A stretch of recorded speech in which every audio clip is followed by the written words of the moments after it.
On March 9, 2016, in a conference room at the Four Seasons Hotel in Seoul, a computer program played its 37th move of Game 2 against Lee Sedol, at the time the most decorated active Go player alive. The move landed on the fifth line of the board, a fifth-line shoulder hit played early against a world champion in a region no professional occupies at that stage of the game. The commentators went silent. In the documentary filmed during the match, Fan Hui, the European Go champion who had played AlphaGo privately 5 months earlier and lost every single game, was watching from the audience. He looked at the stone on the board. His hands started trembling. Lee Sedol was on a smoke break when the move was played. He came back to the table, saw it, and sat in silence for 12 minutes before he could respond. To understand why 12 minutes matters, why a man who has read Go boards at a glance since he turned professional at 12 needs 12 minutes just to begin forming a reply, you have to understand what Go was supposed to represent. Chess fell to computers in 1997. Deep Blue beat Kasparov, and the world processed it and moved on. Go was different. The board is 19 by 19. The number of possible game positions exceeds the number of atoms in the observable universe by a factor that makes that comparison almost meaningless. Researchers have described it as if every atom in the observable universe were itself a universe, and you counted every atom in all of those, you'd be getting closer. What this means practically is that brute force calculation, the approach that worked for chess, simply doesn't scale. You can't enumerate your way through Go. The way human experts play involves something that looks less like calculation and more like aesthetic judgment. You feel where the stones belong. The Go community's consensus was clear. Computer supremacy was decades away, if it was possible at all. Go was the last fortress, the proof that human intuition was still sovereign over any machine. Move 37 was a fifth-line shoulder hit in a position where conventional Go wisdom says you don't play on the fifth line that early. The commentators dismissed it immediately as a mistake. It took Lee 12 minutes to respond, and his eventual response was itself praised as one of the strongest moves in the match. AlphaGo won the game anyway. It won the series 4-1.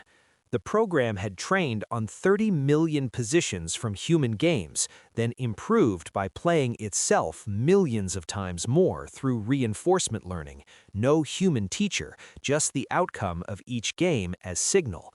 The result was indistinguishable from creative judgment. Fan Hui, watching Move 37 land on the board from the audience, described it later as feeling like something from another world. There's a second moment from that match that gets less attention than Move 37, but matters as much for what comes next. Game 4.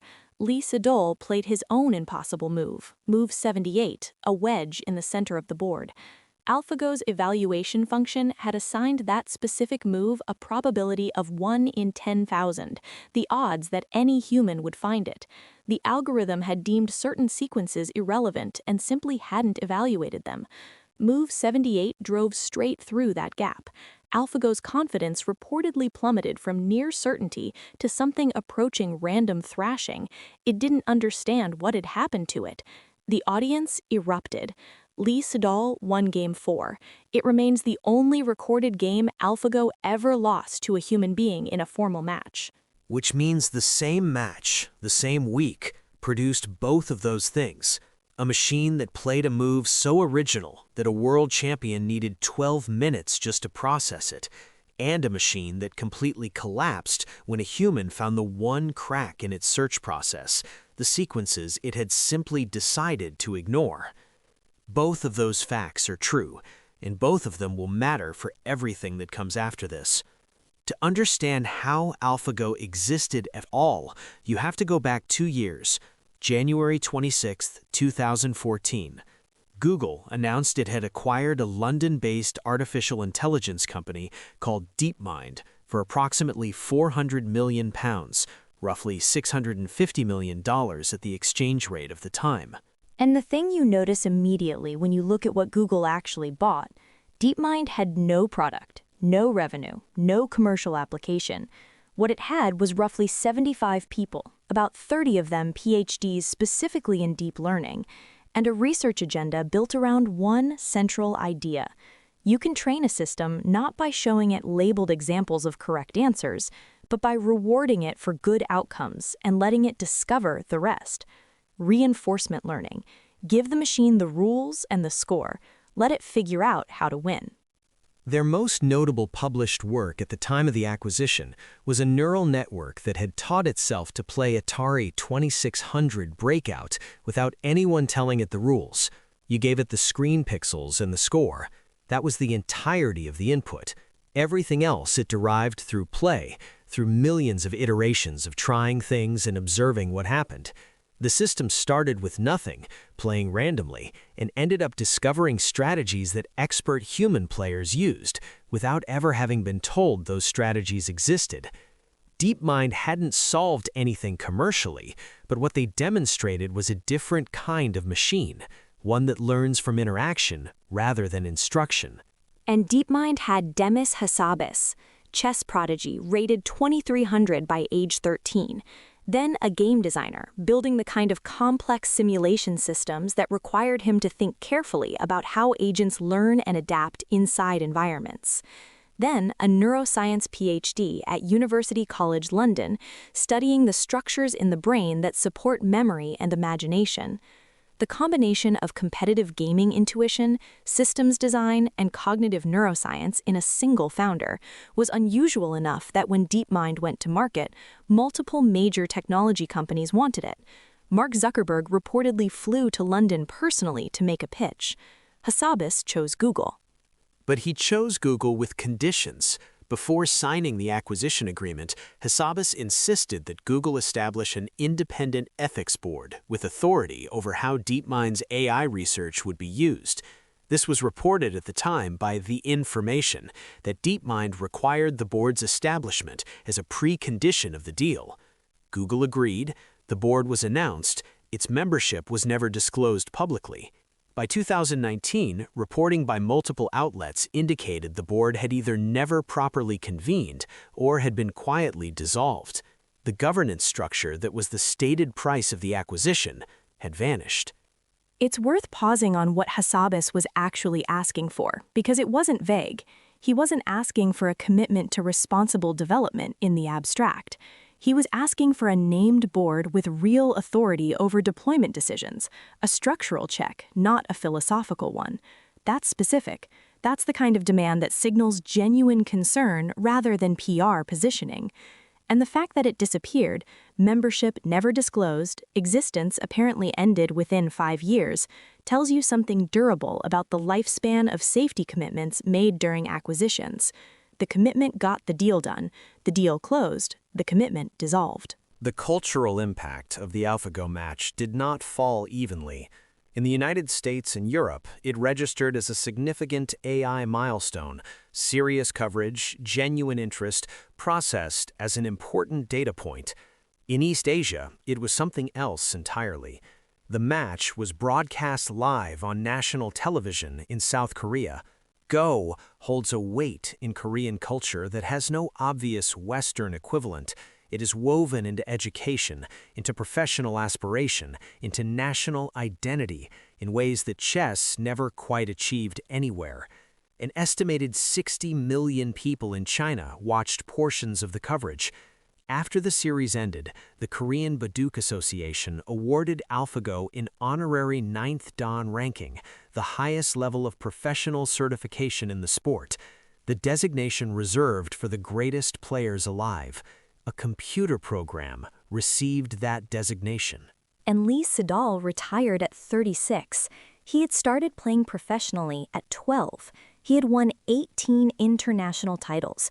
He had beaten AlphaGo in Game 4, with a move the algorithm never even considered. And in 2019, he announced he was leaving professional Go. He told reporters that even if he became the world's #1 player, there existed an entity he could not defeat. He was the only human ever to beat AlphaGo in a formal match. He chose to stop playing. The version of AlphaGo that beat Lee Sedol was not, it turned out, the endpoint. In late 2016, an updated version played 60 games against top professionals online under the pseudonyms Magister and Master, playing on Korean and Chinese Go servers where the identity of the opponent wasn't revealed until after the games. It won all 60. Then, in October 2017, DeepMind published AlphaGo Zero, entirely different approach. AlphaGo Zero trained through pure self-play. It never saw a single game played by a human being, not one position from the 30 million human games that had been the foundation of the original AlphaGo. Within 3 days of training, it had already defeated the version of AlphaGo that beat Lee Sedol. Within 40 days, it surpassed every previous version of AlphaGo ever built. A system that learned Go entirely on its own, against itself, with no human input, became the strongest Go player in recorded history in less than 6 weeks. The question of whether human expertise was even a useful starting point now had a data point. 18 months after AlphaGo defeated Lee Sedol, a team of 8 researchers at Google Brain published a paper, June 12, 2017. The title was "Attention is All You Need." It introduced what they called the transformer architecture. The authors were Ashish Vaswani, Noam Shazir, Nikki Parmar, Jakob Ushkarite, Lion Jones, Aidan Gomez, Lucas Kaiser, and Ilya Polasukin. They were listed as equal contributors. The author order was randomized, a deliberate choice to ensure that no one name would be read as the originator above the others. To understand what they built, I need to back up and explain what existed before it, because the transformer is defined against its predecessors, and if you don't know the predecessors, the improvement sounds abstract. Before 2017, if you wanted a neural network to process a sequence, a sentence, a paragraph, a line of code, there were 2 dominant approaches. Recurrent networks processed sequences one element at a time, carrying a running summary forward. Word by word, frame by frame, the network accumulated context. The problem was that context degraded. By the time you reached the end of a long passage, the memory of the beginning had faded. Mathematically, it's because the signal gets diluted as it passes through more and more layers. Recurrent networks read a document like someone forced to take notes on one page at a time and throw the previous pages away. Convolutional networks approached sequences differently, more like a spotlight sliding across a passage, scanning for local patterns within a fixed window. Useful for some things, still limited in how far any piece of information could travel across the sequence. And crucially, both approaches were sequential in a way that made them slow. You couldn't fully parallelize the computation because each step depended on the one before. The transformer replaced both with a single mechanism, self-attention. The insight was that instead of processing a sequence one step at a time, you let every element attend to every other element simultaneously, and the network learns, through training, which relationships matter. Every word in a sentence can look across the entire sentence and decide what's relevant to understanding it, not just the words nearby, any word, anywhere. And because all of that happens in parallel, every position looking at every other position at the same time, you can use the full width of modern hardware.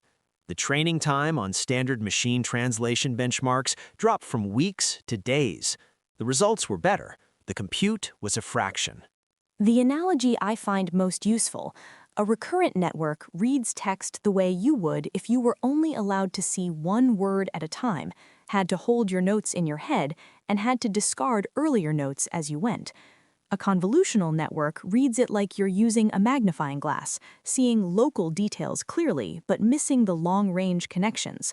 Self-attention reads the whole thing at once and can ask about any word or phrase anywhere in the document, what else here does this connect to, and answer that question for every element simultaneously.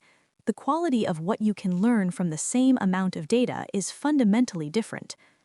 The 2017 paper demonstrated the architecture on English to German and English to French translation, and the results were state-of-the-art on both tasks.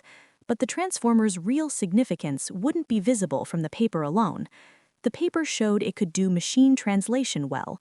It couldn't show, yet, what would happen when someone took the architecture and trained it to do something simpler and far more general.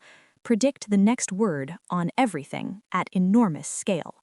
That question wasn't asked inside Google.